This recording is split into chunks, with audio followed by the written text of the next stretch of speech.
आणि यानंतर आपण जाणून घेऊयात की गणबोटे कुटुंबियांच्या नेमकं भावना काय।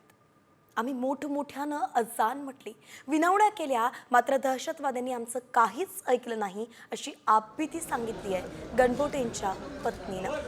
कौस्तुभ गणबोटेंचा पहलगाममधील दहशतवादी हल्ल्यात मृत्यू झालाय आणि त्यानंतर आज शरद पवारांनी त्यांच्या पार्थिवाचं अंत्यदर्शन घेतलं, कुटुंबियांची सांत्वनपर भेट घेतली। यावेळी त्यांच्या पत्नीनं घडलेला सगळा प्रसंग शरद पवारांसमोर मांडलाय।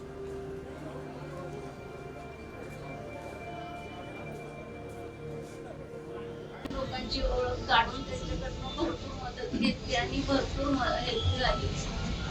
मिलिटरीच्या लोकांची पण तिथं आम्हाला मदत झाली, पण ती नंतर झाली नव्हती, गेले होते तोपर्यंत गेले होते समोर घातल्या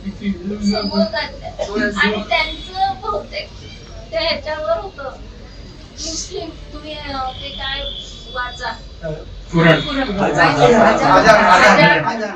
आम्ही सगळ्या लेडीज होतो तिथं, तर सगळ्यांनी मोठमोठ्याने आजारी म्हणली, पण त्यांनी आमच्या माणसाला मारलं। 27 बहुतेक 4 जण असते आणि एकाला तर गेट तिथं तो मुस्लिमच होता, तो म्हटला तुम्ही कशाला निर्बळ लोकांना मारता, त्यांनी काय चुकी केली, तर त्याला तर कपडे काढून गोळ्या झाडल्या केलं काम।